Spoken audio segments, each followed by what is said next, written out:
The second Trump presidency is not even 1 year in yet. It has already sent shockwaves throughout the global economy and international political system.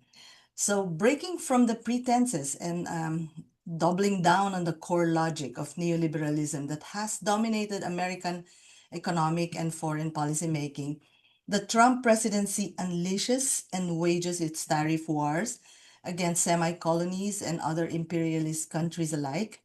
And in true fascist fashion, and using US economic might, it moves to plunder and exploit the oppressed nations that it already dominates. It also attempts to weaken imperialist nations that it competes with. So, with China's economic rise, the Trump administration has escalated rabid fascism, racism, and chauvinism as integral part of its America First strategy. The working class carries the harsh impacts of these dangerous raw policies through the inflationary effects, depressed wages, lost livelihoods and incomes, making day-to-day life tougher.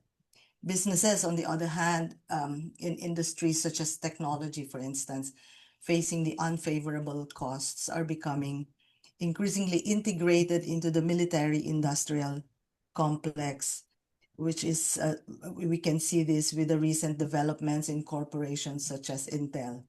So we're seeing here neoliberalism has increasingly revealed its fascist nature. So Trump is brutally attacking the broad masses and the militant movement that is quickly developing under the imperialist crisis. Workers' organizations, youth and student activists, anti-war organizations, the broad women's movement, LGBTQIA plus community, and the list can go on. In no other way is Trump's fascist onslaught more deadly and targeted than his all-out war on migrant workers and families. Migrant communities across the US are being hunted down, locked up in newly built detention centers, and in some cases even being sent to be detained by fascist regimes in other countries that are friendly to US imperialism, like the infamously deadly prisons of El Salvador. So the war against migrants in the US reflects the racist and violent attitude towards the oppressed that underlines the genocidal Zionist assault against the people of Palestine and the US continues to supply and defend. So, in the midst of this blatant economic warfare and fascist onslaught, workers, peasants, and other toilers of the world, they bear the brunt of the spiraling global economy under Trump. From India to Brazil to Colombia, South Sudan, and even working class communities in North America and the European Union, it is workers whose livelihoods are most devastated. So in our webinar today, we will discuss how this came to be, what is truly behind Trump's policies, and we hear from experts and organizers who are pushing back in whatever way they can. So we will first hear from Sunny Africa, who will give us a political economic overview of the current situation. Sunny is the executive director of Ibon Foundation, which is Philippine-based organization, this socioeconomic research institution. Sunny has been in the Philippine social movement for almost 4 decades now, and he's a graduate of the London School of Economics. Sunny?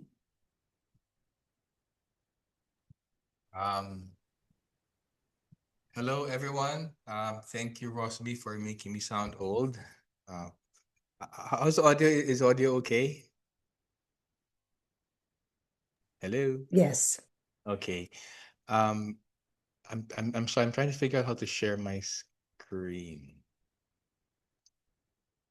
Okay. Is that good? Just some confirmation, please. Yes. Yes. Okay.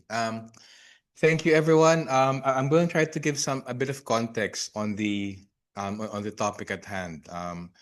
I think it's always useful to look at things from a longer perspective. So, we'll start with some sort of context on the multilateral order that the U.S. created after World War II.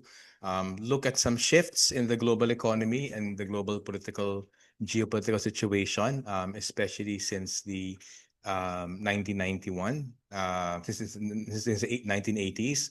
And then the current moment of, really extreme aggressiveness by the Trump administration. So I think it's always very important to see that whole context to see what the underlying mechanisms are in play. There's always a danger, especially in moments of spectacle and excitement, to maybe lose track of the underlying context of things. So I'm going to start with again a general context. U.S. imperialism strategy for hegemony since World War II has, for the last 9 decades, really involved building and managing this multilateral world order. A multilateral world order, as envisioned by the U.S., of course, started with the International Monetary Fund and World Bank, set up in 1944 and operated And under excuse U.S. me, can you power. just slow Yep. down for our interpreters? Thank you. Okay, I'm sorry. Okay. That the United States has been operating and dominating for the last 80 years started in the post World War II era. The main pillars of this were the formal economic institutions of the International Monetary Fund and World Bank, set up in 1944, of course, operating under U.S. control ever since. The General Agreement on Tariffs and Trade, set up in 1947 and succeeded by the World Trade Organization in 1994, and other intergovernmental organizations, especially political mechanisms, the United Nations, the Group of Sevens, endless conferences, forums, and talk shops.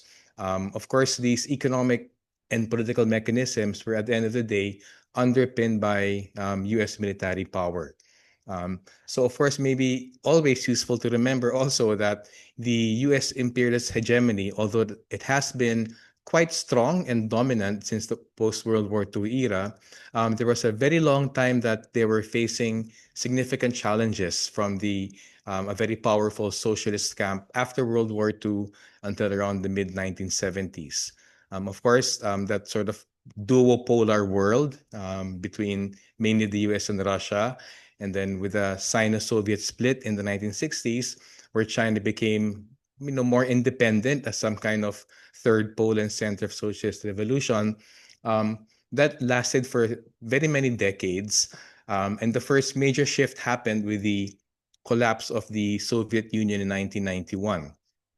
The collapse of the Soviet Union, symbolized by the fall of the Berlin Wall, initially there was a short moment of some US dominated unipolarity. Especially, there was a lot of triumphalism around the so called collapse of socialism. There's no alternative and all that nonsense. But we could also say that there was a unipolar moment for the United States, but that was also the start of multipolarization, where many weaker capitalist powers and other middle powers started asserting their power and influence. If the Soviet Union was without a doubt a superpower in the post-war era, the collapse and the diminution into Russia, which became a politically weaker, economically weaker, but of course still a nuclear power. I think that sort of started that breakup into a sense of many power centers happening around the world. But also, I think explaining also a lot of the military aggression of the United States right now, the collapse of the Soviet Union also saw the eastward expansion of NATO, starting with the Balkan Wars, of course, culminating with the recent forays into Ukraine and the war with Russia. The collapse of the Soviet Union in 1991 also significantly paved the way for the accommodation of China by the United States into the global capitalist system. Now, If that is the main political moment that I think was important from that time, the collapse of the Soviet Union, there was a long period of economic restructuring of the global economy. And I think that will explain a lot of the things happening right now. This period of neoliberal globalization since the 1980s. Of course, a big push was not just the collapse of the socialist bloc, but also driven by genuinely quite rapid technological advances in information, communication, and transport. So one important moment which set in motion a long period of restructuring of the global economy was neoliberal globalization and the all-out implementation of trade and investment liberalization, deregulation, and privatization around the world. That's a very important trend, sort of a very important phenomenon, because there were two major changes coming out of that long period of globalization, the repercussions of which we're facing right now. Um, excuse me. On a surface level, it really changed how global economic um, businesses, it really changed how capital operated in the global economy. In particular, there was much greater economic interconnectedness and interlinkages of country with much greater mutual entanglements compared to the pre-1980s era. So when we had all these transnational corporations with their complicated global value chains, many countries started to rely even more on external markets. Many countries had their raw materials extracted even more. Many countries had their cheap labor sucked up by monopoly corporations. That really changed global economic conditions and how capital and businesses operated. Second important change is that at the most fundamental level, that long period of globalization really aggravated and intensified the capitalist competition and accelerated the crisis of overproduction. Now, overlaid on those two major changes, how capital operates and the worsening intensification of the crisis of overproduction, overlaid on that, and I think a dominant feature of the current world situation is, of course, the rapid rise in China.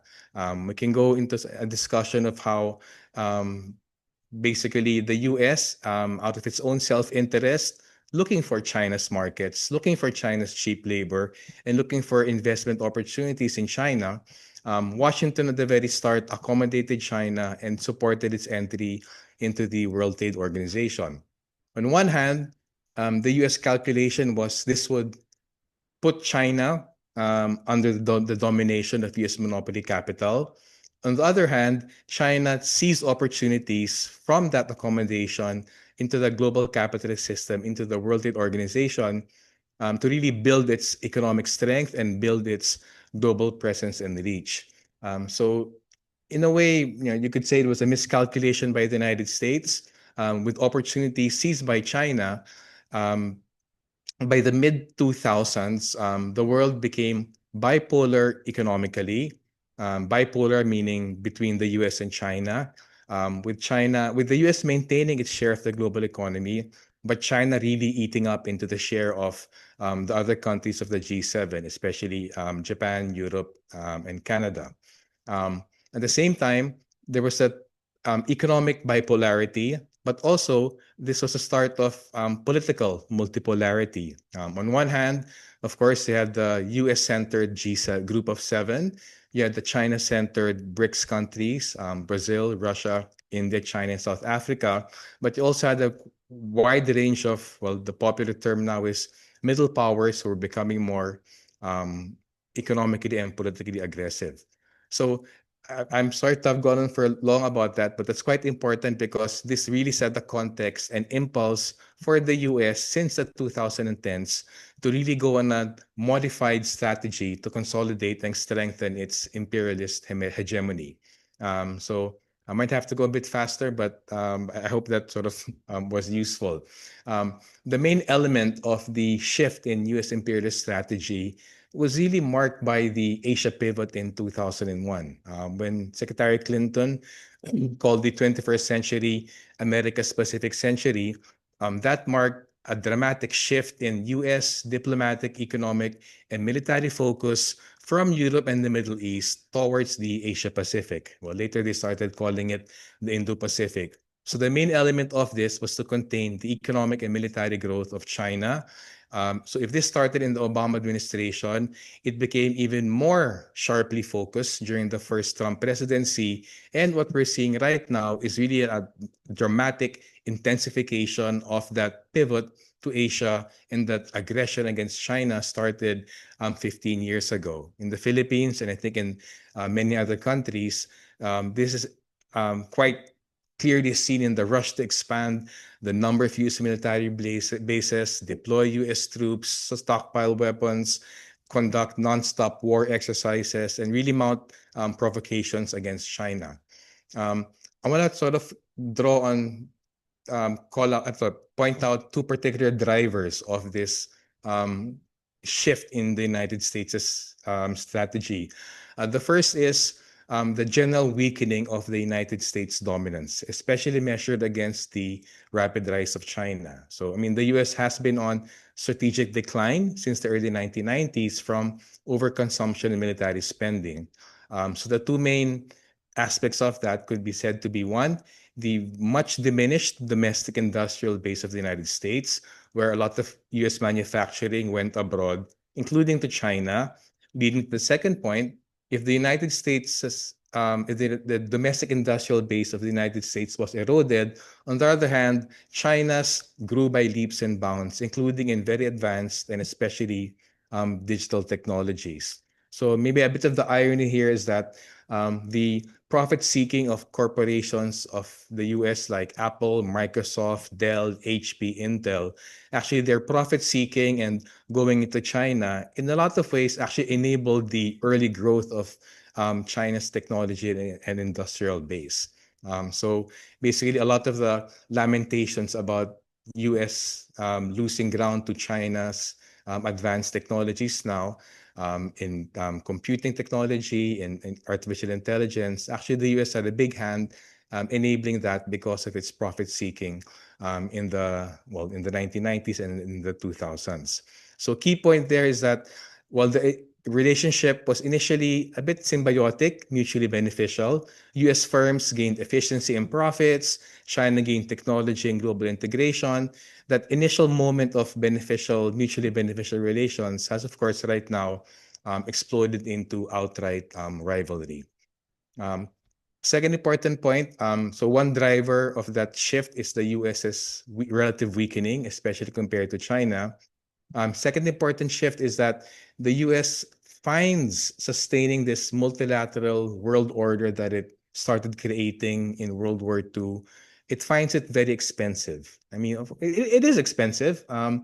Huge resources are required for institutions and global military containment. So that became relatively more burdensome for the US considering the erosion of its economy. We think that this has led Washington to recalibrate its spending away from underwriting all these multilateral frameworks, not paying the UN anymore, not paying its dues in the World Trade Organization and many other organizations. So there's a dual tactic of not underwriting these multilateral institutions anymore, using that to pressure them to follow US dictates, while at the same time shifting towards more bilateral and coercive engagements. Of course, the underlying unchanged objective is for the US to assert control over strategic resources and markets, Middle East oil, access to European and Asian economies, and what have you.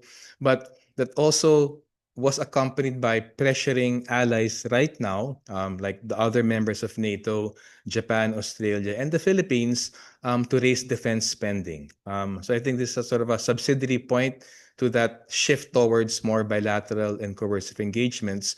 The US actually is as a dual objective with pushing its military allies to spend more, packaging it as burden sharing. One objective, of course, is to be able to maintain its expansive global military presence because there are military partnerships there, but also a lot of military Keynesianism. It's also pushing other countries to increase their spending on US war material amid the crisis of overproduction. I keep forgetting to shift my slides. I'm so sorry. So I've jumped to the shift to multilateralism already. Um, Maybe to wrap up and sort of give a bit of context to everything. It'd be good to summarize the emerging U.S. thrusts in general. Basically, one, there are three major thrusts. One, the U.S. wants to strengthen its economy. There are two flanks of that. On the domestic front, this drive for domestic reindustrialization and strengthening its technological monopolies. So on one hand, you have much more robust industrial policy with trade and investment controls called national security and the weaponization of tariffs. At the same time, there are measures like the Big Beautiful Act of the Trump administration, which slashes spending on social programs, deepening inequality and hardship for the working people, while at the same time delivering huge tax breaks and financial advantages to not just the wealthiest billionaire households, but also to corporations. So the two-flank approach is aggressive industrial policy to support American industry, big monopoly industry, but at the same time ensuring that even more public resources are directed away from the poor and ordinary people and working classes towards the rich and to corporations. The other flank is on the international front, deeply felt, I think, to every country that has had to struggle with the Trump's tariffs over the last couple of months, that push for deeper market access abroad for U.S. goods, services, investment in capital, deepening dependencies, and controlling critical technologies and resources. That goes through a whole range of areas of economic policy, from digital and technology frontiers, energy dominance, critical minerals, food systems, but of course, financial choke points. Even with the weakening of the US dollar's dominance, the US still wields overwhelming control over global financial flows. And of course, the promoting US arms industries and sales. So let's just sort of give a context of why there's much more explicit use of aggressive protectionism right now, combined with tax and spending policies that are biased towards corporate interests and wealthy American families. At the same time, we're seeing this much more open reliance on coercive bilateralism. Of course, a big question always is that, will the US succeed? Free market economists always like to lament, oh, that's going to fail because Trump is disrupting our free market economy. So they may be right in the sense that the Trump administration will fail, but it won't fail because it's not following a free market approach. It will fail because, in the context of the worsening crisis of overproduction besetting the global capitalist system, even the measures of Trump right now will be weighed down by its internal contradictions. So what we will be guaranteed to see, not because the US is not following a free market framework, but what we will see because of these intrinsic contradictions, is that we will see rising inequality, much more fragile incomes, social situations among the working class, and of course, driving rising discontent among the American people.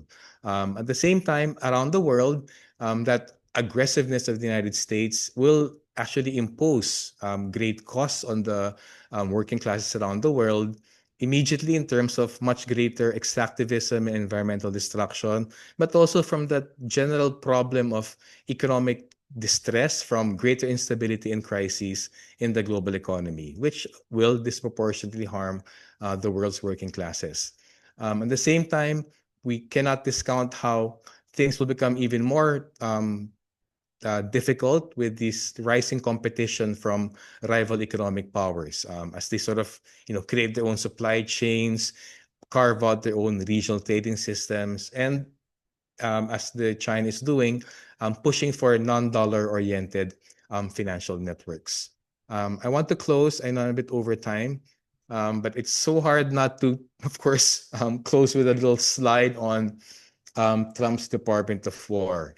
Maybe close with some points about how the United States is going to do its utmost economically, politically, and militarily to contain its rivals and the emergence of any regional powers challenging its hegemony. So, just to list, of course, some main flanks of the Trump administration of US imperialism there. It wants to contain China's rise and expansion. It wants to weaken Russia's influence. It wants to prevent the other BRICS countries, India, Brazil, South Africa, but also Iran and other large powers from dominating the respective regions. At the same time, it wants to continuously disrupt any sort of South-South cooperation or collaboration between um, weaker countries, dependent countries, including undermining any effort at regional integration. Of course, a big challenge for that is the continuous expansion of BRICS, which some say is driven by the US aggression, but also affecting how ASEAN countries, the ASEAN Association of Southeast Asian Nations, might be working with each other, but also affecting maybe efforts in South America, even in Africa with African Union. And in the end, of course, I think this is something we will probably see much more in the coming years. That standard divide and rule tactic of the United States, where it exploits local conflicts and rivalries to fragment potential centers of independent power and to justify U.S. intervention in every region. So just to sort of tie that together, I think we will be seeing much more intensified hybrid warfare. Hybrid warfare meaning not just the brazen military aggression, but also the use of economic sanctions, technology embargoes, and the weaponization of finance. So we'll see hybrid warfare combining that sort of weaponization of economic and financial policies combined with expanded military encirclement. It's of course a bit questionable now what kind of diplomatic alliances Trump can build, but the shift towards more aggressive bilateral bullying, I think is clearly a shift in strategy as well. That if they can't do it through this liberal democratic multilateralism, they will do it through capturing diplomatic channels. Will they succeed?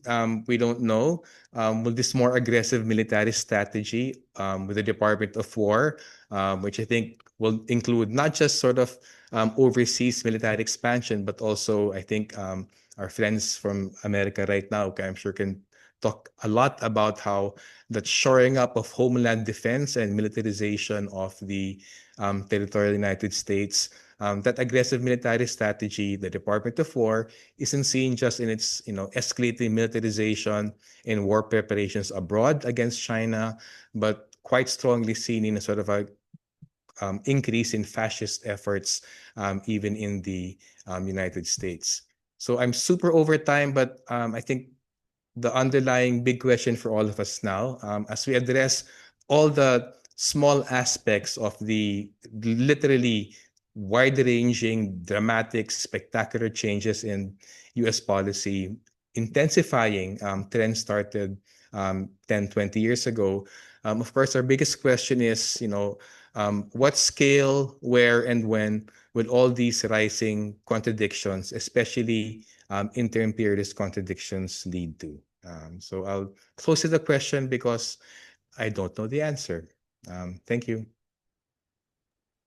Thank you very much, Sunny, for giving us the context of imperialism and neoliberalism and where we are now.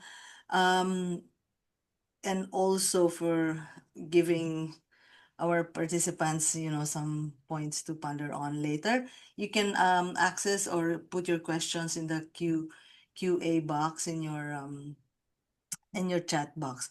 Okay, we will now hear from our two featured speakers to talk about the particular effects of Trump's economic policies and fascist attacks around the world. Our next speaker will be Ranja Sengupta to speak on the impacts of Trump's tariff war on India. Ranja is a senior researcher with the Third World Network and head of TWN India office. She has worked extensively on trade and investment policies, including on the WTO, bilateral and regional trade agreements, both at global levels and at national level in India, with focus on agriculture and food security, fisheries, gender with a cross-cutting focus on livelihoods, access to resources and critical services, and impact on specific constituencies such as women, farmers, fishers, and workers. Ranja? Thanks a lot, Roseby, and for that very generous introduction. And it's a pleasure to be here, actually. And it was like really great pleasure to listen to Sunny. And thanks to Sunny for kind of really setting the context so well. So my job is to speak on trade. I will speak on India, but I also wanted to take a look at the global situation vis-a-vis Trump's, the tariff policies, which are famous now. So even like, we always normally people do not follow what is tariff. We always say tax at the border, import duty, but thanks to Trump and for all the wrong reasons, now everybody knows what tariffs are. So basically, I think what Sani said and even Rose B, that the multilateral trading system, the WTO, was always unfair. It was written in an unfair way with huge influence of the global north and corporations, and we see that in the many agreements that are signed and that are still being negotiated, this great inequity between rich countries and poorer countries, it's clear every day, and it's a fight. And even without Trump, US policy has been extremely aggressive in the WTO, and they are always pushing, for example, on very strong intellectual property rights, on services liberalization, on digital economy now. So they are really wanting global South countries to open up more and more. And US has been a leader of this. So this is nothing new. We knew that the global system, trading system, is an extremely unfair system. But now Trump's extreme stance actually proves that, frankly, WTO kept talking about one vote for everybody. It's such a democratic institutions. In fact, global South countries were lured into the WTO saying, oh, you every country has one vote and you will have most favored nation status. That is, every country will face the same tariff. No country can unilaterally suddenly tell you that, oh, I don't like you, so I will slap you with 100% tariff. So these were what they were guaranteed. But now the WTO has never delivered, but now we see like an extreme aggressive form of that inequity. But coming to what is being done now by Trump is, of course, as Sunny put it very well, the weaponization of tariffs. He has suddenly decided that, US, the richest country in the world, needs tariffs, and then other countries should not have any. And so on 2nd April, he started his onslaughts, as you all know very well. He slapped 57 countries with high tariffs, and US's, own applied, say, average tariff was around 5% for agriculture and 3.1% for manufactured goods, like non-agricultural goods. And then from there, now it's actually signing, not actually signing, it's sometimes not even clear whether it's signing a big full deal with these countries, but it's slapping these tariffs, and in exchange it's extracting heavy concessions from these countries in these so-called sudden and very, very aggressive, very, very coercive, I think Sunny used that word, very coercive deals. So UK is the country which has got the minimum tariff now of 10%. That is, if they want to export to the US, they face a 10% tariff. But otherwise, for Southeast Asian countries, it's around 20%. For South Africa, it's 30%. EU, Japan, they've managed to get around 15%. But the countries that he doesn't like, so my country, for example, India, it now faces 50%, Brazil faces 50%. And these are not based on really trade considerations. And I'll just discuss a whole lot of things. And the political issues, but not even that. It's major Trump's own personality issues. So, so some country which built a statue of Trump, I think they were suddenly, they had a good trade deal and so on. It's completely very, very personality driven, and it represents an extreme form of aggression. So in the tariff, in this how Trump is slapping his tariffs is completely random. Also, the initial formula that he had used, he didn't even use actual tariff rates of countries. So, and then very poor countries, for example, garment exporters to the US, and from US consumers are benefiting from cheap garments. And a lot of these products, US itself does not want to produce anymore because they are a big player in services. They have actually given up manufacturing slowly because China and these countries came in who could produce, much cheaper products, but they actually moved into services. US is one of, I think, the second highest global exporter of services. So it's not like US is as poorly off and that it's really suffering from low tariffs the way it's the Trump is kind of picturizing it now. So and the interesting thing is, even after countries are getting into these deals, and I will talk a bit more about these deals, there is simply no certainty that that tariff is assured, right? Tomorrow, for some reason, political, anything else, that if your country does something to displease Trump, the tariffs could go up. So you may be ending up giving a lot of concessions, and a lot of global South countries are making huge concessions. And after that, also, they may see that, in any case, the tariffs are never going to go down to the pre-Trump era, that the 5% or 3.1% levels, but it'll in any case it could be 20%, 25%, anything. So quickly, what's the impact of these tariffs? Agriculture, dairy, fisheries. And Roseby, you were asking me to speak about my country, India. This is critical for India, critical sectors, small farmers, small fishers, very, very small dairy producers. So US now from 5%, it's, as I said, it's their own tariffs moving up to 15 to 50%. US has massive interest in agriculture, dairy, and fisheries also. So they are now kind of ensuring, Trump is trying to ensure that these products from the US, which are heavily subsidized, by the way, because in the WTO, since the beginning of the WTO days, the battle has been about these unfair, huge agricultural subsidies given by global North countries, led by the US and the European Union. So now he's pushing many products, a lot of it is subsidized. GM products. US is a major producer of GM corn, GM soybean, GM feed. So it's pushing those products, ethanol, and so on. So as I said, across global South countries and in India, for example, small farmers, and many of them are small women farmers. It's like agriculture, dairy, fisheries. This is their mainstay. So they are now slapped with this high tariff.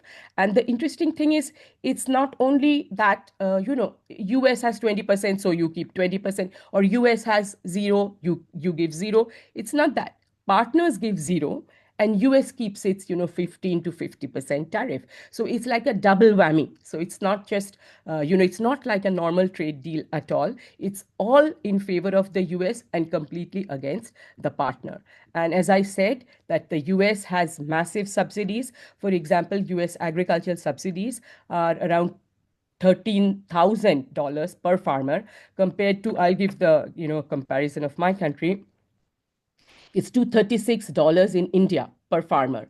And even in China, it is $528 per farmer, whereas US's is 13,000 US dollars per farmer. And also they use these, the food standards as a way to block off exports from global South countries. They use it massively, which our countries do not use. So they already have an advantage. And the thing is that, global South countries, we use tariffs because it's not easy for our governments to give subsidies or raise food standards or other, even in manufacturing, to have higher standards of products, because our own producers may not be able to meet those standards. But so they never use tariffs. You'll see rich countries used to have low tariffs because they are already protecting, they're using massive subsidies, and they're playing the standards game. But now what US is doing is US is using tariff as well as subsidies as well as standards. And interestingly, it is actually now, you see, there is this report called the National Trade Estimates Report, which is actually a list of barriers that US big business, they are saying these are the barriers I face in partner countries. And according to that, you can see it's like a hit list actually.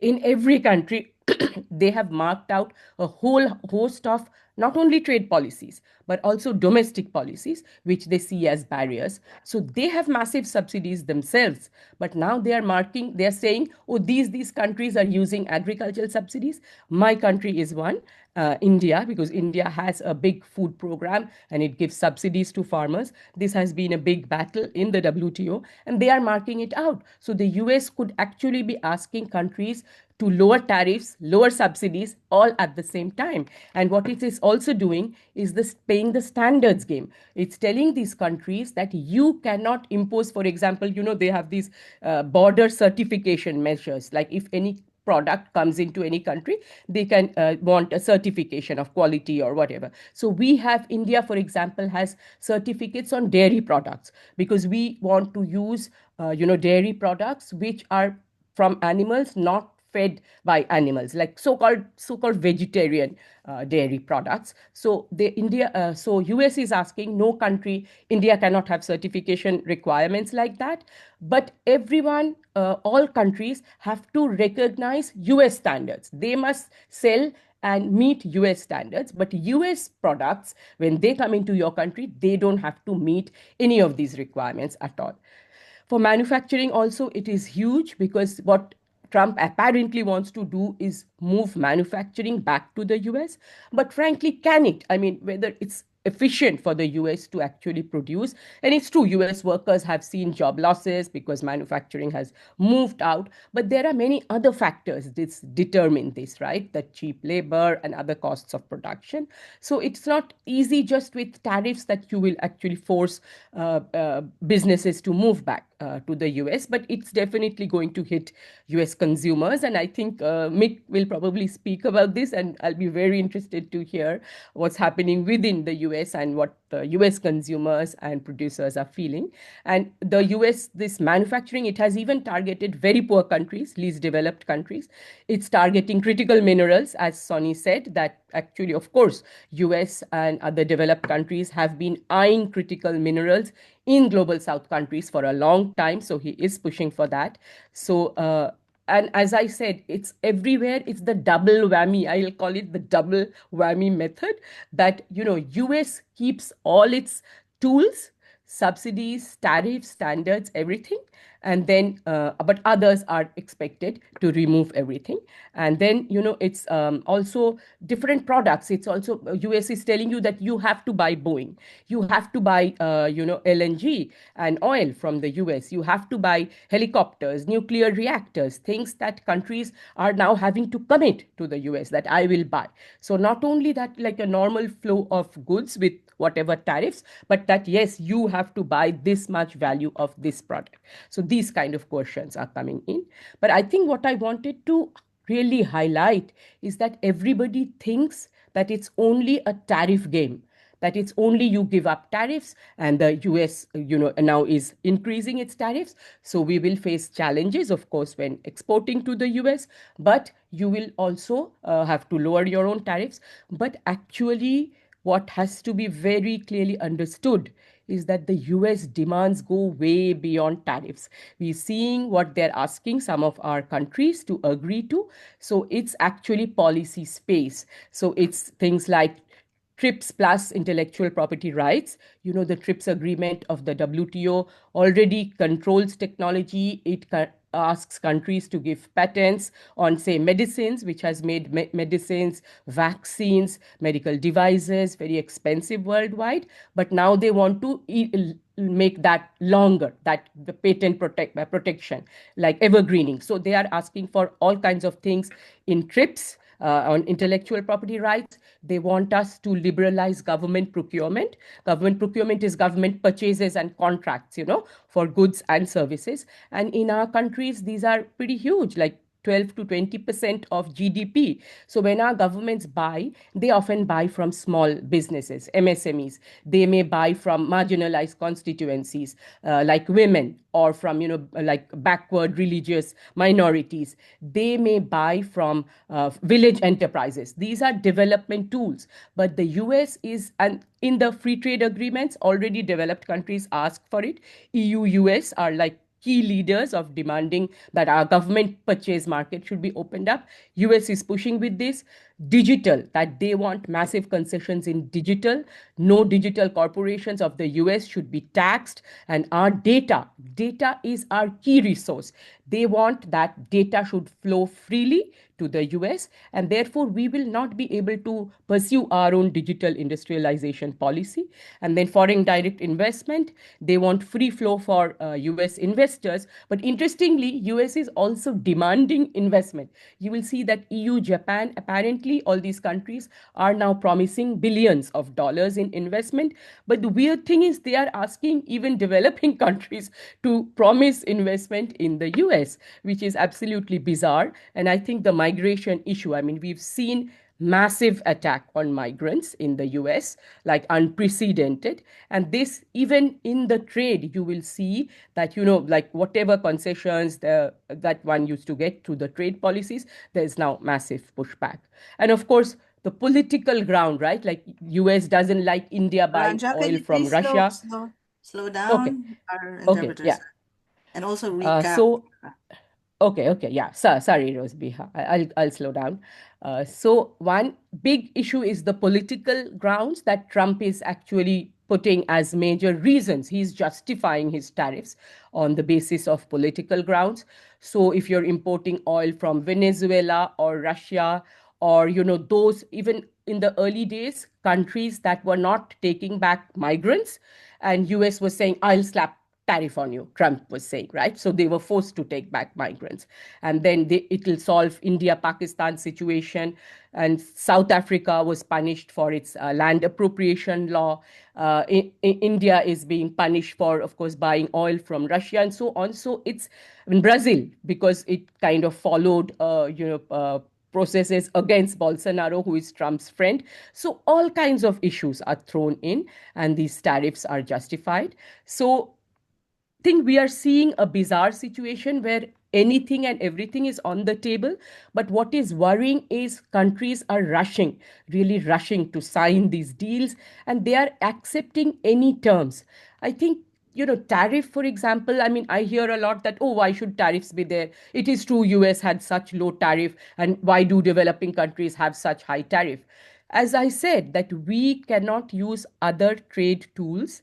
Tariffs are developing countries' major tool that they can use for development. While a small industry is growing, while agriculture is weak, while your fisheries have really small fishers, while dairy is, dependent on very small milk producers. So then tariff is a major development tool. But the richest country in the world, it has already used massive tariffs. US, when it industrialized, it used 50%, import duties. But now it's the richest country in the world, and it still wants to use tariffs. So that's really kind of bizarre. So let me just kind of maybe say two, three things about India. As I said, for India, farmers, dairy, fisheries, these are all really sensitive sectors. India has never opened up these sectors in any of its even bilateral trade deals, though there is increasing pressure from the global north countries to open up agriculture and dairy. So India, this is a politically sensitive issue also. Livelihoods of millions are at stake, so it cannot open those sectors. And also India is now being told, as I said, that you cannot buy Russian oil, or why is India-Pakistan conflict, which has a long history. Trump will solve it, and even things like he hasn't been nominated by India for the Nobel Peace Prize. So I think that also he hates. So India is also worried, and we as civil society in India, we are also very worried that our digital policy making, our ability to have independent digital industrialization policy, our government procurement, our intellectual property rights policy. India has had good policies on IPRs. Why? And that is why our generic pharmaceutical industry could develop, because we've had better policy on intellectual property rights. So all these would be targeted. We are sure they are being negotiated. They are being demanded by the US. And one interesting thing is that India was so friendly with US and with the Quad and so on, but it had many free trade agreements now increasingly with the global north countries. But in the WTO, India still fights a bit for itself and for developing countries. But now we hope that what Sonny was also talking about, this BRICS alignment, because all the BRICS countries are facing the heat from Trump. So maybe there could be a realignment. But I will end just with a word of caution and worry. I think we all think that, and we all hoped in a way that, the WTO is terrible. It was not a good institution anyway. So if Trump is threatening it, and if many hailed the end of the WTO, maybe it's the end of the WTO in the way that the current rules were, there. But whatever does not suit the US, they'll obviously challenge it. But does it mean an end to the WTO for a better global trading order? I don't think so. We are very worried because US has not pulled out of the WTO. US has pulled out of many other global institutions and has stopped funding them, but it has stopped funding the WTO, but it has not pulled out of the WTO, because by staying inside, US can actually drag the policy making, the negotiations down to even worse and to more inequitable kind of levels compared to where it is even now. And US is not leaving the WTO. So we were thinking developing countries would actually form alliances and they would rally around. They will get a fight for a more just trading order, but I don't think it's going to come automatically. They are in a competitive mode. Maybe from BRICS we will see some alliance and leadership. Let's see how that develops. But I think here people's movements and CSOs and grassroots campaigns, they have a major role to play. I think unless we tell our governments that no, this is the time to turn it around, to form alliances, that's key, global South alliances, and work together and challenge this hegemony, this is not going to happen. So do not expect WTO is going to crush and then we'll have a better institution. We may actually end up with a worse, much more horrible WTO than we had now. And with that very kind of dismal note, let me end. But I do think there's a lot of hope. This could be a turnaround point, and where global South, actually people and even governments maybe can actually rally around. Thank you so much. Thank you very much, Ranja, for sharing that. That's a very rich sharing, not only on India, but on the intensification of the already lopsided deals with the multilateral institutions and now being, bilateralized. Okay, our final speaker, the last but definitely not the least, will give us what we've been hoping for to hear also, the impacts in the US of this context that we are talking about today. He is Mick Kelly, who will talk about Trump's attacks on workers and migrants within the US itself. Mick is the editor of the newspaper Fight Back and the political secretary of Freedom Road Socialist Organization. He is a longtime activist in the trade union and anti-war movements. Mick, please. Thank you very much. I think events like this are extremely important for all of us who are trying to build popular struggles around the world. I think Mao was entirely right to say that if you know the enemy as you know yourself, you'll win 1,000 battles without fear of a single defeat. And I think by discussing what the enemy is up to and analyzing how the economic and political conditions are developed, will be served very well. I think in this past period, we've seen a period of remarkable change that's involved not only developments in the economic base, but corresponding developments in the political superstructure, which in turn actually accelerate developments in the economic base. And what I'm really talking about is the decline of American imperialism. The US place in the world today is changing rapidly. and the period and the extent of the decline is actually picking up speed. And I think just a basic look at some fundamental economic measures will serve to illustrate that quite well. For example, following World War II, when the U.S. was able to dictate many of the rules of trade and commerce, the U.S. had about 50% of the world GDP. Today, it's about one half of that. Or here, let's just take another number. The U.S. In 1970 had about tick, tick, tick, dominated about, here we go. Let me pull out my magic numbers here. The U.S. had a share, the U.S. share in world goods has decreased by about 40% since 1970. Or let's take the production of steel. The plurality of steel was once produced in the United States. In 1955, it dominated about 40% of the world market. By 2019, the U.S. was one of the world's largest steel importers, producing only about 5% of the world's steel. The same thing can be shown in industry after industry. Or I think it's actually worthwhile too to compare and contrast with China, because it's something that's much discussed and it's actually a real factor in world affairs. So, for example, using the measure of purchasing power parity, which allows one to compare which commodities and services can be purchased with a given currency, the World Bank has concluded the Chinese economy has been 23% larger than the US economy as of 2022. China produces twice the electricity of the US, almost 3 times as many autos, and according to the Alliance for American Manufacturing, China's shipbuilding capacity is 232 times greater than that of the United States. So anyways, we can see that there's a very, very big change that's taking place in the world today. And obviously, a decline in economic power is going to be followed by a decline in political power and basically a decline of empire as well. So Mao said we should seek truth from facts, and I think the fact that American imperialism is declining is beyond dispute.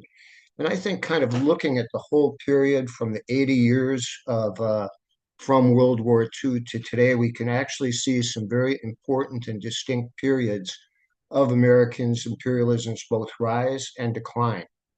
After World War II, the U.S. was able to put forward at a place called Bretton Woods, Vermont, a whole international architecture.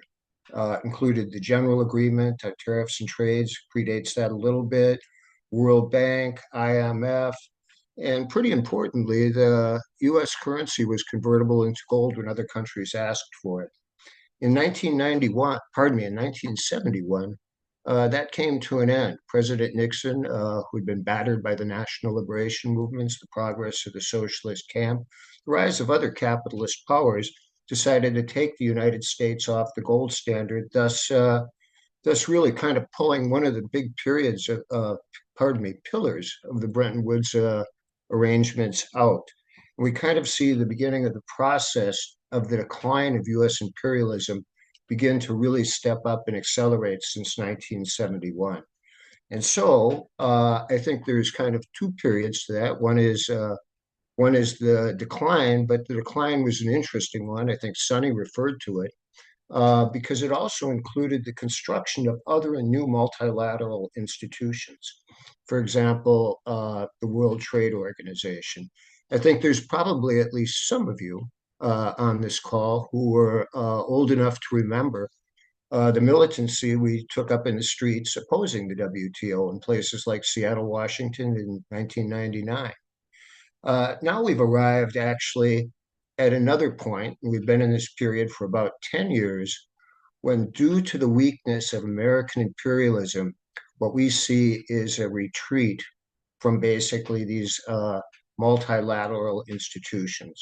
Just for example, the Trump administration is right now carrying out a review of the America's involvement in the World Bank and IMF. Will America leave? I have no idea, but it's certainly carrying out a review.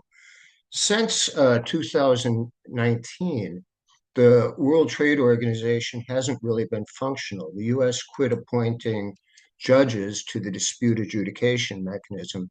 And as a result, the WTO, in terms of being a place where trade disputes and tariffs and that kind of thing can be resolved, does not really function that way anymore. And for those of you who are interested in such things, I recommend greatly the Bourgeois Foreign Policy Journal, Foreign Affairs. The latest issue talks about kind of the economic architecture of a post-American world and talks about how countries should, in my opinion, this is not for me, but from a bourgeois standpoint, should come together and actually put together free trade spheres, because the WTO isn't going to be doing that for people anymore. It's kind of getting ready for a post-WTO world. So it's an interesting period. And again, we're moving into something that involves a lot of economic fragmentation due largely to the decline of American imperialism. And that brings us to Trump, the policies on tariff and trade, some of the industrial policy issues in the United States, which I will try to go through fairly quickly in the interests of time. But in some ways, I would say Trump is an ideal representative of a declining monopoly capitalism. He thinks in the short term, everything is about contingency and crisis and obtaining the highest rate of profit in the most short-term, narrow kind of short-sighted sort of way. It's really a pretty remarkable situation. So we have this tariff regime that it's hither and thither. Actually, the previous speaker did a great job of talking about some of its arbitrary nature. But one thing that hasn't been particularly arbitrary and has been very focused, and by that I would say it's the tariffs on China. There's an underlying plan with the tariffs on China to basically de-link the US economy from the Chinese economy. And it is part of the war preparations that the US is undertaking towards the Pacific. So the US is very big on reshoring, if you will, supply chains, having military-oriented industries back in the US, kind of getting the US Navy isn't actually able to produce a lot of ships these days. So the US is really, in a big way, trying to upgrade its shipbuilding capacity. So what it's doing, it's having the South Koreans put $5 billion into the port of Philadelphia, into a big shipbuilding works. Actually, I did political work at that facility actually many years ago as a trade unionist. But anyway, so we're in this period where the U.S. is undertaking war preparations in a focused way, is disengaging economically from China while carrying out great military preparations, actually including in the Philippines and other places, and part of the war preparations for China. So you have these tariffs. You also have a move away from Biden's industrial policy. Biden had a very defined in the CHIPS Act and other things, a very clear industrial policy.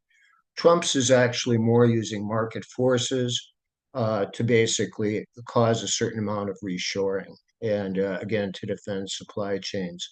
One of the impacts will be extremely, one of the impacts of this will be actually extremely negative on the American people. You have on one hand a general phenomena where the decline of American imperialism is actually sharpening all the contradictions internally inside this country. But if you look at things like tariffs, where in fact are a tax on goods produced in other countries, what you see is basically inflationary pressures being put on the backs of American workers, which of course gives rise to a fair amount of dissatisfaction. Trump promises that one of the things that's going to happen here is that it's going to mean a lot of new manufacturing in the United States. To what degree it causes new manufacturing, I do not know. But one thing I do not think it will do is bring more manufacturing jobs. And that in part is because a lot of the productive forces, for example, the steel industry, which I know a fair amount about, the steel industry in the United States has a lot of antique factories, a place like Granite City, Illinois, for example. You put advanced steel factories in the United States, Granite City is going to be shut down. And you're going to have factories with fewer jobs replacing those that actually have a lot of jobs. So I certainly don't think there's going to be any big sort of net gain in manufacturing jobs or some sort of manufacturing renaissance in the United States.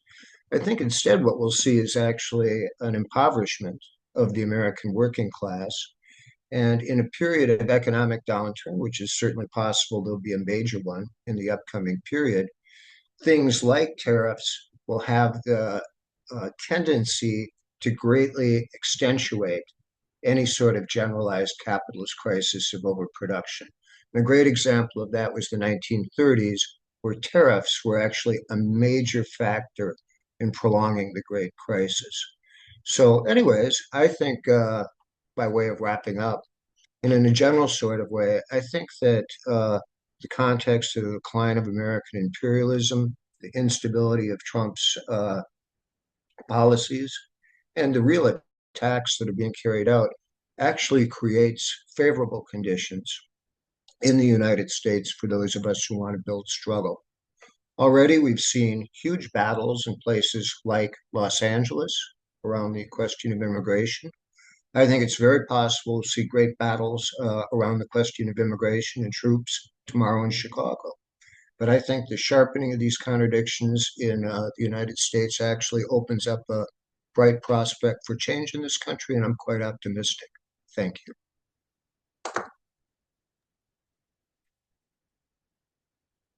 Thank you, Mick, for that very concise but still pointed presentation.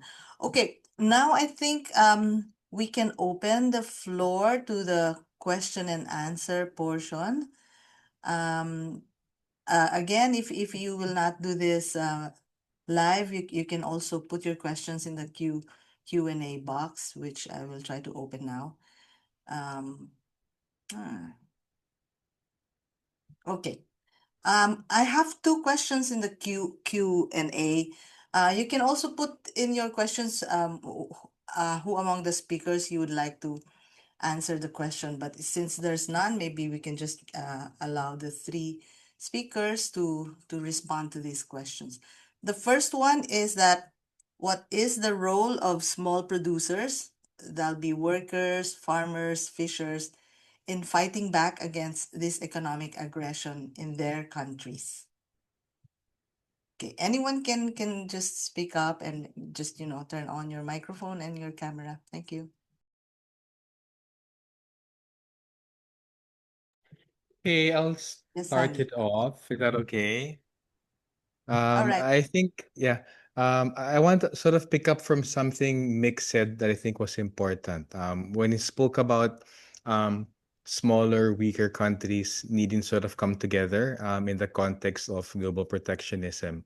I think that's super critical because if the world's biggest powers, imperialist powers, are becoming so much more protectionist and aggressive overseas, that actually, of course, puts so many smaller economies, weaker economies at a disadvantage. While of course conscious that small countries coming together might just mean petty capitalists dominating regional economies, I think with the better approach of organized small producers, workers, farmers, fishers, but also domestic industrialists, progressive nationalist industrialists, I think that might be a way to actually focus those efforts because I think it's important not to look at our economic prospects in a vacuum. The aggression of the US and the aggression even of China, of its capitalist expansion, that's not to be confronted by closing our economies off. If we do have options to sort of work closer with regional neighbors in solidarity towards building national and regional industries, I think I don't know how that can be done. Maybe Rancha can share a bit more, but I think it's a super big challenge because sometimes there's a tendency to think that you sort of can, do things in a vacuum in your own country without realizing there are scale limitations and opportunities from regional cooperation. But of course, again, cognizant that you don't want to be exploited by regional capitalists, as in the same way you don't want to be exploited by global monopoly capital. Thank you, Sunny. Yes, Ranja, I would like to hear your thoughts on Yeah, this. so one is on what Sunny said, like at the country level, it's absolutely critical to form alliances. Nobody can fight US power on their own. No one country, even, big countries. So I think it's critical to have alliances among developing countries and LDCs. And that has been quite a challenge. I mean, we were thinking, oh, wow, this is the natural moment for global South countries to come together and have, alliances which haven't worked before. Now they'll start working because there's a common interest, because they are all under attack from Trump. But we saw that it's competition mode. Everybody's saying, oh, that country, I mean, we got this percent, but my competitor got a higher tariff, so I'll be better off. So I think initially we saw a lot of that competition among global South countries, that who can retain their access to the US market. That's a big challenge. And I think, Mick, you referred to the dispute settlement body in the WTO being defunct now, which already Trump had done in his first term. He blocked appointment of judges to the appellate body of the dispute settlement mechanism of the WTO. So now it means no dispute can actually get completed there. Now that is both good and bad. It could also mean that we can also break the rules, right? Like, we don't have to abide by the TRIPS agreement. But there again, the power comes, and there again, the importance of alliance. I mean, if one country started breaking the TRIPS agreement rules, they'll be in big trouble. Whether US is breaking WTO rules like all over the place, okay? But if a poor country, even if India started to break those rules, they'll be punished heavily. So even if they wanted to, and they can break WTO rules as the dispute body is not working, but without an alliance, nobody is anywhere. So I think Sunny's that point is absolutely very, very important to remember. But on small farmers, fishers, one thing is the secrecy. We do not know what's being negotiated. So many of these groups in our countries, they don't know. In India, I know farmers groups are very worried, and they are sending a lot of letters, and there are protests, etc. And I know in Indonesia, there've been letters to the government saying do not make such huge concessions. Indonesia has even apparently signed on saying they will ratify the WTO fisheries agreement. So they are making commitments even on WTO negotiations, in these bilateral deals. So the scope of concession is huge. And it's this question is very important, because as I was saying, like, grassroots communities, small so-called groups with small economic power, they do have to come together, they do have to engage with their governments and say no. And that's very important. But I think here the secrecy, first thing we need to fight for is these deals cannot be secret. We must know what's being negotiated, what is being given away. And it is, as I said, much more than tariffs. Tariffs, maybe you can reverse. Some governments think they can reverse after Trump leaves. Firstly, that is also, we are not sure that they can be automatically reversed. But many of these policy changes that you will agree to, data, that your IPR policy and so on, you cannot roll back easily. So it's very important that all groups and grassroots groups do engage, and the first thing they should ask for is information. Thank you very much, Ranja.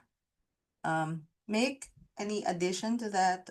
Well, sure. I mean, in terms of the developing world, certainly many forms of resistance are possible. Included coordinated resistance, for example, coordinated action among producers, such as producers of bauxite, for example, which is kind of a classic one that existed in the 70s. But I think there's some barriers that need to be overcome. There's a reality in many places in the developing world, the governments are in fact in the hands of pro-American compradors who have sold peoples out. And there's a national democratic question, whereas people have to place demands on government. Things like tariffs are very, very good in terms of national development, but we have there's common problems of political developments that kind of get in the way of that. So anyways, that would be just some general points. Okay. All right. Thank you. Thank you very much.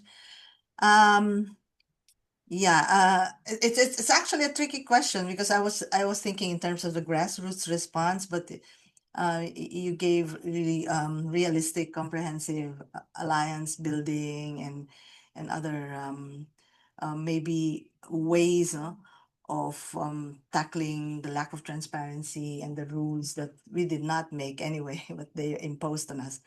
Okay. The next question, I think I will give priority to Mick to answer. The next question in the box is, how does Trump's war on migrants connect to his economic policies and the decline of U.S. imperialism? Then the two others can respond to that after Mick. Well, as I said, in kind of a general sense, that the decline of American imperialism is sharpening every contradiction within the United States, including class contradictions and contradictions along national lines as well.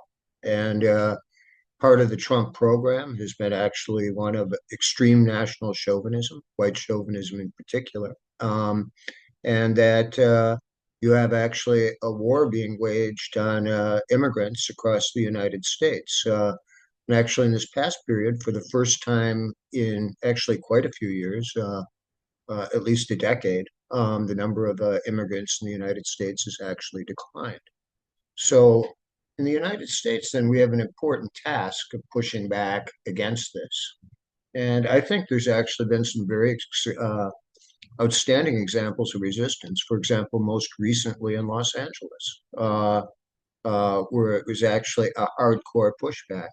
Again, I think I said earlier, I think you'll see that again tomorrow in Chicago, probably at around 5 o'clock tomorrow afternoon, um, in terms of massive demonstrations there. And again, it's it's a phenomenon of the decline, but it's a phenomena that we can actually build multinational unity in the streets against, and it provides a favorable context for the development of the struggle in this country. Okay, thank you. Sunny, would you like to give your thoughts on that as Well, ascending country? yeah. Well, of course, our sympathy should be with the migrants, but I think it's important to put the whole anti-migrant crusade of Trump.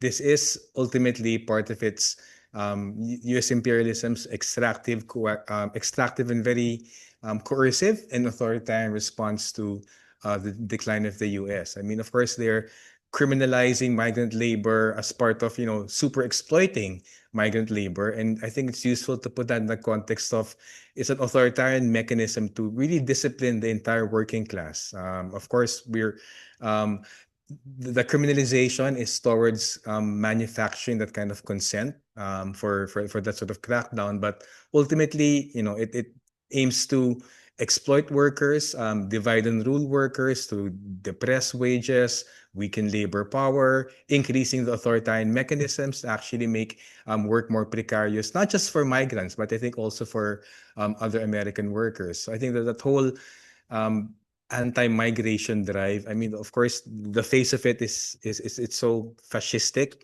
But I think it's also authoritarian cover for controlling the working class, controlling American workers, but in a way also giving indirect justification for all that sort of austerity measures. I mean, basically shifting the resources of the state towards blaming workers and blaming the lazy and blaming leeches from other countries to sort of suck American resources. So I think it's about really super hyper exploitation, but I think that authoritarian angle of it is something that has to be addressed frontally.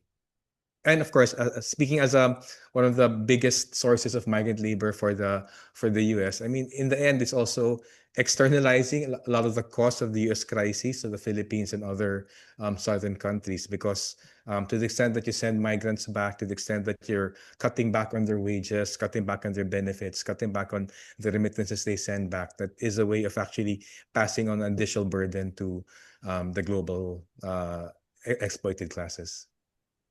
Thank you, Sunny. Ranja, would you like to contribute to that? Yeah. Just very quickly that yes, and this feeling against migrants that apparently labor workers in these developed countries are feeling. It's not only the U.S. This feeling is on the rise across the board, across the global North countries. When they are facing a deceleration in their growth, they are not doing so well. They are very worried that whatever economic opportunity is there, it's being taken away by migrants. But I think two key things just I wanted to point out. One is that many of these countries, their economies have been driven by cheap labor. Like US has really benefited from very cheap informal labor workers from Mexico. So it has actually given them that cost advantage, which otherwise they would not have had, and helped them kind of survive in some sectors through cheap labor. And the other thing is that when you have a very unequal global trading system where goods and services are apparently supposed to flow, but people, the other part, this the labor component, that they are not supposed to flow, and then you have massive inequalities between countries, which the global trading system was supposed to address. It never did actually. So it is a very natural fallout that people will then move for into richer countries for in search of better opportunities. So as long as you have these unfair and inequitable global trading system and these rules, this will happen and this will come. So you need far bigger solutions. Trump is responding at a very aggressive, very kind of oppressive way. I mean, he's at one extreme end of the spectrum, but we are seeing kind of similar policies coming from a lot of global north countries over the last many, more than 1 2 decades actually. Thank you, Ranja, for that angle to the question. Thank you. Okay, there are more questions. I think this one short question on the significance of the sinking of a Venezuelan boat by the U.S. Who would like to respond to that? What's what's the significance of that?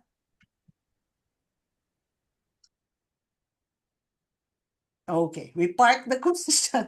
All right, okay. We'll go back to that question. The next one is this one is very conceptual and contextual.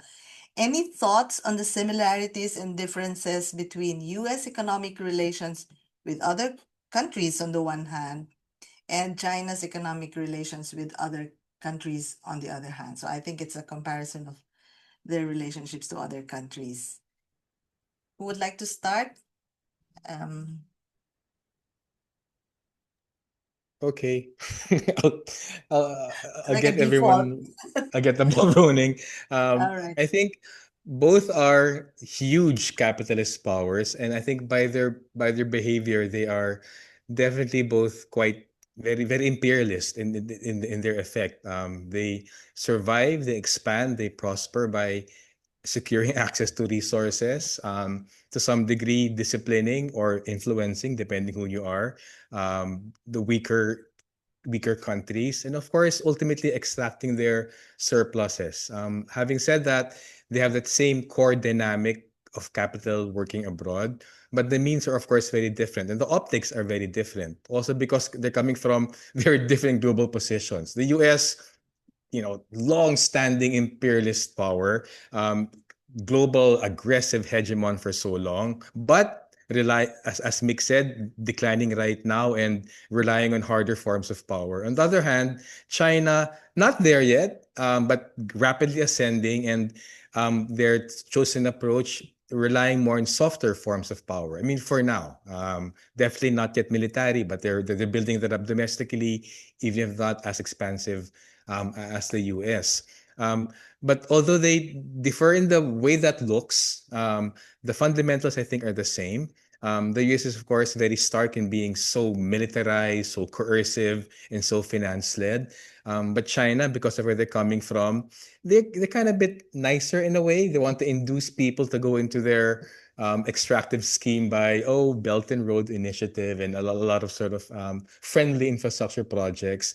But in the end, it's all about extracting, I think, surpluses from other countries around the world. So if there's a difference in mood right now or optics about it, I think it's a matter of the different global positions they're coming from. But it's so hard to not realize, so it's so important not to sort of realize these are two huge capitalist powers operating globally to secure markets, to secure resources. Ultimately, they're out to export capital and firms.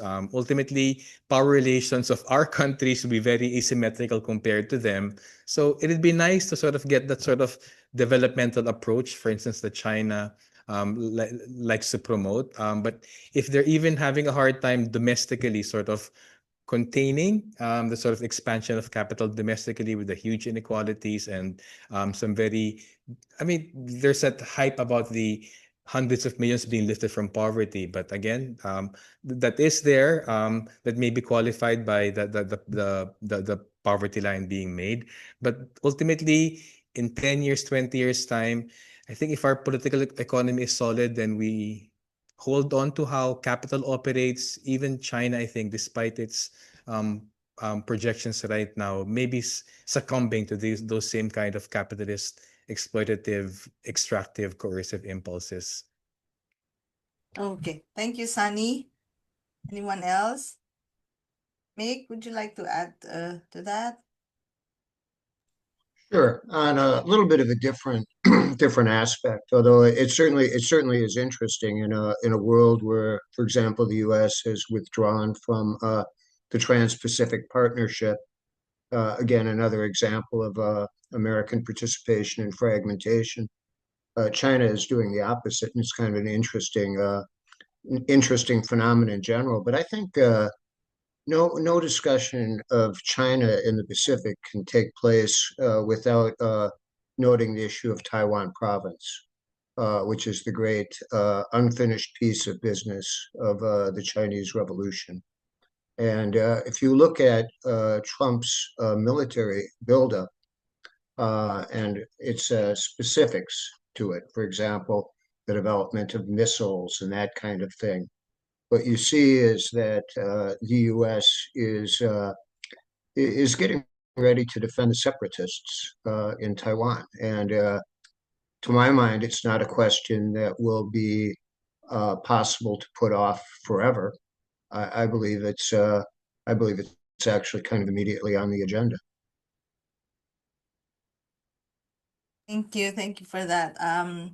I think in a smaller scale, but in a different historical context, the Philippines can also be used as an example of how the U.S. relates to the Philippines and how China does. But I can say offhand that we are very much U.S. aligned. But since we are in the middle of the Pacific, there's always that ongoing battle for Philippine attention from both countries. But maybe Ranjo can also provide some Indian experience on how they both countries treat India. I mean, I think on China, as Sunny said, I mean, between China and US and EU and all, they wrote the rules. For example, I mean, I work very much in the trade space, and their corporations actually wrote some of these global trading rules. Monsanto wrote the agreement on agriculture. Pfizer boasted they took out a full page ad in the newspaper saying we wrote the TRIPS agreement. So US and its businesses, not only US, also the European Union, they have created these unequitable rules, and those rules have ruled for decades now, right? So China is a new entrant moving up very fast, and I agree with Sunny that it's also kind of taking over. I mean, in many countries, Chinese capital is moving in big time. For India, it's interesting. I mean, earlier, but one thing is China, even till a few years back, used to take at least some development friendly position. I work a lot on agriculture, and they had actually, because they have agricultural interests to protect, so they were working with other developing countries at least on agriculture. But now on new issues like investment, etc., where China has very aggressive interest, they are as aggressive as other developed countries. So with India, it's interesting because it's a love-hate relationship, and we had a lot of political issues, in between with China, border issues. So before that, in fact, India, China were even stabling joint proposals on agriculture in the WTO. In the trade sphere, they had worked a bit together. But then we had a lot of political problems. And in India, you will see there's much more kind of animosity, much more concerned, frankly, about China than US EU. These are US EU are seen as natural, given geopolitical or trade partners. But now I think this kind of tariff crusade, this tariff onslaught by Trump is maybe really going to shift relationships around. And we know, like, a lot of experts are predicting that this is like Trump is boasting, oh, we are earning so much revenue, we are getting great trade deals, but this is not for long. The global economic order and the trading relationships will be redesigned, maybe led by China. But some of these friendships, India, China, could be fragile. We'll see how they work out. Or even, India's relationship with the BRICS, other BRICS countries. India has not been a very strong player in the BRICS, actually. So we will see how they work, that these relationships, whether they are actually work out in the long run. That will be the test, I think. Okay, thank Rusty, you, Raja. can I have a Yes, quick, Sunny. could I add Yeah, something? go I ahead. think Ranja raised an important point. Well, she triggered an important point in my head. I think they are in different situations. I mean, we can look at how capital operates globally in a very large sense, but I think they are coming from different positions. So I think the challenge right now is with the US on decline and China clearly the second most powerful, biggest peer competitor, rising challenger, whatever fancy term you have. Um, the reality is, for this moment, again, looking beyond sort of big questions, what's China, what's the US?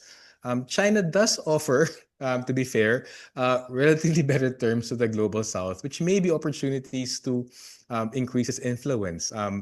There's infra financing, concessional loans. I understand also a bit of no strings diplomacy to a fault, even if there's corruption involved. They offer market access. And the leverage they're using against countries is more commercial, I think. I wouldn't call it developmental, but it's at least commercial, economic, and not primarily military, geopolitical, diplomatic. And to the extent that China does frame itself very aggressively in the UN, in its bilateral relations, as a South-South partner with win-win cooperation, we can talk about the eventual dependencies that might emerge, eventual asymmetries that might worsen. But I think those sort of partnerships and win-win cooperation resonates with a lot of global south countries, neo-colonial countries, backward countries, because we've had the US, IMF, World Bank, EU for so long. And I think, sorry, really main point is that there may be opportunities to explore. This may not be the time to sort of treat capital as monolithic, hegemonic. I think maybe we could sort of look for opportunities and then build on what we can be better as countries in 5 years, 10 years, not just working with each other, but perhaps finding opportunities even with China.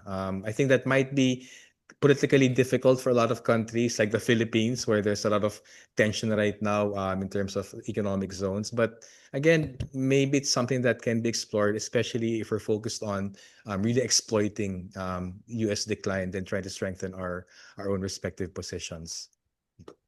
Thank you, Sunny. Actually, there is a follow-up question which is also addressed to all our panelists.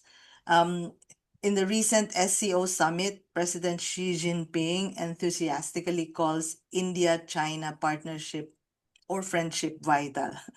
So this is interesting since India has also played a big role for the US buildup of the Indo-Pacific war theater, in quotes. May you share your thoughts on the interestingly strange melding of military and economic pursuits in the context of the rivalry between China and the US? So it's a question for everyone now. Um, Maybe we can start with Mick and then just again go around the panel. Yeah, I mean, this is one of the things that we'll see, and I think that's kind of the key thing that whether this holds or whether this changes. Uh, does Trump stay consistent on this? I think people know that before the U.S. basic policy was to pull India into a hostile alliance against China. That was basically the approach. Right now, it's massive tariffs on India and pushing India away. So is that going to be consistent or still be the same way a year from now? I actually have no idea. Um, we will see. But I think we can be, in general, certain of a couple of things. One is that we are going to see the U.S. doubling down on its traditional spheres of influence. And by that, I mean particularly Latin America, and I mean the Pacific. And I think that that's going to provide challenges for the movements in both. And other places, I'm less clear. It's pretty clear to my mind that the U.S. has decided, for example, not to go on and on about this, but the U.S. has decided, for example, that Europe is going to be less of a theater for it to operate in and more of a theater for it to contend with. And uh, and I think that that's part of the generalized pivot to Asia, which is now becoming real. It wasn't particularly real, by the way, under Obama. It is very real now. And again, that's perhaps a windy way of saying we will see. Thank you, Mick. Thank you. Anyone else in addition to that? Interestingly, Yeah, I mean, I already spoke about this India-China-US relationship, more India-China. So I think on the military front, India had problems with China, we know. And also on the trade front, as I said, Indian businesses are more worried about China, competition from China than from US. They were seeing US as a very, like great opportunity, and that they want to trade with the US and all the developed countries. So not only the US. And India was part of this quad, like with I think Australia, with Japan, US, and India. They formed these like so-called buddy relationship with these countries. This is a counter to the both the military and the economic kind of powers or expansion of China. But now I think both on the military front and on the economic front, these relationships will see some shifts. But I think it's not that India is, of course, resisting now, and it's clearly kind of has become the enemy of the US. But we know that they would also be continuously negotiating. They would want to get those 50% tariffs down. So they will be probably making concessions, not only on the trade front, but on other areas. So whether, those relationships would change and India would go back to being an ally more of the US than of China, we cannot really say. But these are definitely interesting times to watch, to see how these relationships evolve. So we are kind of worried and excited maybe at the same time. okay. Thank you, Ranja. Sunny, any more addition to the interestingly strange? Yeah, I won't say very much, but I love the term strange building. I think the India, China, US thing, I think it's a good example of how,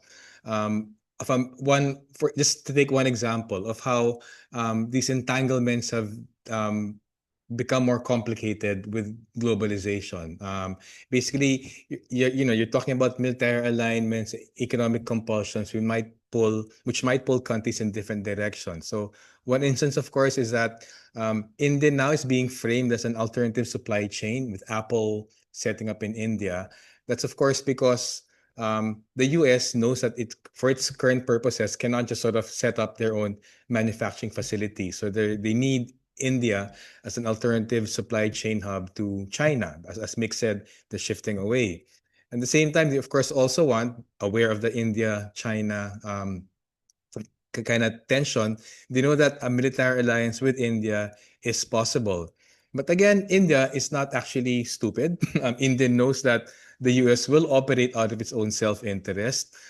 So if China sees India and there's a sort of intense, basically, military rivalry because of like with the border clashes, I think the US might be sort of feeling its way around depending on how India reacts. It will want that as an alternative economic supply hub or a little cog in its supply chain. It does want India as part of its Indo-Pacific. I think there's a whole compulsion to call it Indo-Pacific instead of Asia-Pacific to sort of start including the Indian Ocean and India as part of its containment of China. So it wants that, but it also wants to put India in its place. And I don't think India will want to be put in its place. I mean, it's literally the world's biggest country right now.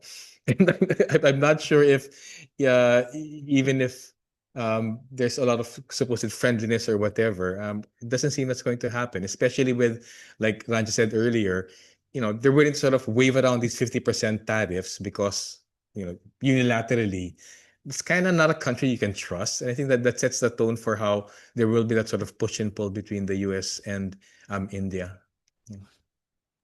Okay, thank you. I have one last question, which I will rephrase, and then as way of parting shots, maybe from our three speakers for today. The question is on on the leaning towards authoritarianism or being, dictator or fascist on the part of the U.S. and what this means not just for the American people, but also will this uncover the true worries, it termed it worries, but the true challenges of the working class where they can build unities on. So I think as a way of parting shot, maybe we have some thoughts on how the working class can really face all these challenges that you have discussed and what's in store for us. Thank you. We can start maybe with Ranja. I'm just thinking, okay. And then Okay, I mean, just quickly, I mean, I think often these relationships have been pitched as a fight between workers, say, in the US, between workers in many of these developing countries, that jobs are going to the global south and workers in the US are losing out. But workers in the US are also consumers. So, in a way, it had made sense that, the US does not produce some of the products which it's very expensive for it to produce, and kind of it can realign. It has really moved towards services. So, but of course, when you develop services and not manufacturing, then your ordinary workers cannot benefit. You need a certain skilled workers who will kind of benefit a lot from the expansion of services, whereas manufacturing really caters to the less skilled or semi-skilled workers, and those jobs could be threatened, have been threatened definitely to a certain extent, because jobs have because US has been importing its manufacturing products from global south countries, so that clash is there. But I think now there is also this realization that the solution that Trump is offering, this extreme thing, it simply does not work. It's hurting workers in the US, because you see, I think, was there a question that small businesses in the US has actually sued Trump over its tariffs, because for them input prices are going up. For them, these tariffs on many of their like capital goods or in raw material is actually very high, and they cannot survive. So they have actually been suing Trump. So whether these are in the interest of even small MSMEs in the US or workers, because there will be this problem. If your small businesses have problems, that will impact your workers also, and also US consumers will definitely be carrying part of this tariff burden, right? Like when exports from the global south become more expensive, some of that cost will be pushed on to producers in global south. For example, in India, the fishery sector has really been hit, and our small fishers are actually having to sell to these traders at very low prices. Actually, they are forced, because they are forced to carry that burden of the higher tariff, because they are not organized, they do not have bargaining power. But part of this is also definitely shifted to the consumer, US consumer, because if you do not have alternative sources, then your products will become more expensive. So finally, this so-called conflict, this so-called, this clash of the interests of workers in the north and workers in the south, to a certain extent, it's artificial. It's played up to kind of, to drive, like these differences among workers, I think. And I think maybe this is the time, because what the global north countries are now very aggressively Trump's policies represent a very aggressive and extreme form of what global north maybe has been pursuing, some of it. His thing is, like we say, he's crazy, etc., but it's just that it's a very extreme and very, very violent form of that same kind of approach. So I think maybe this is the time when we actually do much more analysis of to see where the interests are actually aligned, and when we also see global south, wages are going down to the bottom because they are now trying to cater to this developed country market, and they're competing against each other to maintain competitiveness, right? Like China is fighting with India, India is fighting with Bangladesh, and so on. Like you are really competing for same markets. And I think we really need to now see how you can actually do, I mean, and I know, I mean, I think even your network has done a lot of work on workers, how they will actually work together across the global north and south, because actually a lot of the interests are common. And I do hope this would be a very good opportunity to take that further. Thank you very much. Okay, for our two other speakers, any parting shots on the challenges and opportunities for unities for the working class? Mick? Yeah, a couple of observations. I've said some of them already. And number one, I think that for revolutionaries in the United States, the situation is extremely favorable to make extremely rapid advances and to put large numbers of people in the streets. And I think that's been confirmed over this last 4 or 5 months, actually, again and again and again, just in terms of being able to really bring out the numbers and achieve some degree of radicalization. So that's a very favorable thing. But not everything in this world can be favorable. I mean, it'd be foolish to have that approach. So I think there's certainly can and will be more repression, and you can see it, for example, on the in the Palestine movement, for example, on the campuses where many of the students who I know are no longer students. They've been put out of school. We've had a kind of a wave of in the immigrant rights stuff. We recently had a comrade who was charged with conspiracy to further civil disorder in Los Angeles.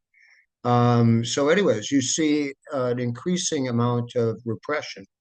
But again, I think the situation is favorable. And the challenge is actually to make use of every possible vehicle and avenue to bring the largest number of people around us to take the fight to the enemy. And that's what I really think our tasks are in this period. Thank you. Sunny, any thoughts on the struggles? Well, my parting shot, I think, again, coming from the Philippines with the comfort of authoritarian father figure, you can relate quite well with this seeming leaning want, as the questioner asked. Clearly, it's a call for, it's coming from a crisis of economic and social stability. Clearly, it's coming from the illegitimacy of that fake democratic politics in the US. But of course, I think that also does reveal something not just about the American working class, but also about the American left. I think the question is, with so many underlying worries, with so many problems about jobs, livelihoods, social programs, it's a bit contradictory for so many people to want that sort of authoritarian figure from the source of the problem. So I think, again, I think Mick actually is in a better position to say it better, but I would argue that some key things that are so important for us is to recognize the real enemy. The talk about the migrants, I think, is the early question about the migrants is I think important, because we have to recognize the real enemy. It's not migrants, it's not belligerent workers, it's authoritarianism. The solutions being offered aren't actually real solutions. So recognize the real enemy as the billionaires, the capitalists, understanding that the way to confront that is not to look for an authoritarian solution, but to rebuild our unions, our collective organizations, whether they're unions or community groups. And basically, we have to push back against the most immediate problems. Right now, I think austerity and militarism do seem like very prominent concerns in the United States. But of course, framing that in terms of, offering a larger, more democratic, more socialist alternative, and of course, coming from the Philippines, building social solidarity. So I think basically, let's do everything we can to focus on the real enemy. It's the capitalists, the billionaires, the warmongers. Demand not dictatorship or a friendly authority, harsh father, but demand working class unity, and just make everyone realize the power to get the jobs and justice we want won't come from those from where the problem comes to begin with. Okay, thank you very much. Thank you very much to our speakers, to our panel. This was really very rich, and we went over time. There are still other questions in the Q&A box, but we don't have time anymore. There are comments as well, very interesting comments, and also contributions. I'm sure the other participants have read the comments and contributions. And there is also a suggestion for our speakers to leave in the box before you leave, how we can access your materials, the Fight Back publication, e-bonds materials. I think Sunny already put some links there, and of course, Third World Network. So with that, we end our program. We have talked about the context and the rise of U.S. imperialism, where we are now, where the crisis is right now. And we have also extensively talked about economic aggression and militarism of U.S. imperialism, and how this impacts on oppressed nations, and how this is also favorable conditions for the working class to escalate also and consolidate its struggles. Um, and that's what we talked about. I may not be doing a good job in summarizing this, but I have some announcements to make, and my announcements will be, uh, um, my consolation. So these dates are not arranged chronologically, but please take note of these dates. That on September 9, we will have a second session of this webinar. And for those who could not make it, and especially geared for those in Europe, Africa, and Asia time zones. So please share the same event flyer with those who could not make it. And we hope to see you again on the 9th if we have more questions for our panelists. On September 7, nuclear weapons, U.S. imperialism, and the fight for just and lasting peace. This is as U.S.-led wars of aggression expand to terrifying proportions around the world. It will be an online discussion on the new ILPS primer on nuclear weapons and the way forward to resist imperialist war and US-led nuclear terrorism. On September 10, we will have Fascism, Then and Now. This is part of the brand new Fight Back Fascism education series. This webinar will cover the rise of the historically infamous fascist regimes in Europe prior to World War II, the modern day fascist regimes under neocolonial puppet governments, and how fascism as a phenomenon is an inseparable aspect of imperialism and the rule of monopoly finance capital. So this webinar was attacked and shut down on its first attempt by fascist trolls, which emphasizes the importance of putting it on. So we have new security measures in place so that these attacks will not be successful in the future, which is why we are now holding our ILPS events in the webinar format. So please come to this webinar on the 10th and spread the word for others to join too. This will be followed. It's going to be a busy September, okay? Bear with me. This will be followed on September 27 by the second installment in the series, People Struggle Against State Repression and Fascism, which will feature speakers from movements fighting against fascist state terror in different countries around the world. You can register for all webinars in the Fight Back Fascism series by visiting People Struggle with an S, one word, .org /fightback. All right. Then September 30, we end the month, the fight against US bases and imperialist plunder. This webinar will feature speakers who are part of the mass movements that have successfully kicked out US military bases. So from the Philippines, Puerto Rico, and Mali. It is part of the Land and Liberation Education Series, an internal education series of the ILPS. So while this event will be open to the public, the other events in the series or for ILPS members or by invite to your organizations. So this event will also be culminating 2 weeks of action against U.S. military bases led by the ILPS and other allied organizations. So stay tuned to your emails. So just expect the ILPS to be emailing you on this, and also on the ILPS social media platforms for our announcement of the September weeks of action soon. So all of the links to these events have been shared in the Zoom chat, and you can visit ILPS social media platforms like Facebook, your Instagram and X to find them online. That's it's going to be a busy month. So I think that ends our program. Thank you again for our participants for sharing your thoughts as well. And for our panelists, thank you very much. And see you again in the next webinar education sessions. Thank you. Bye. Thanks, Rosby. Thanks, Mick. Thanks, everyone.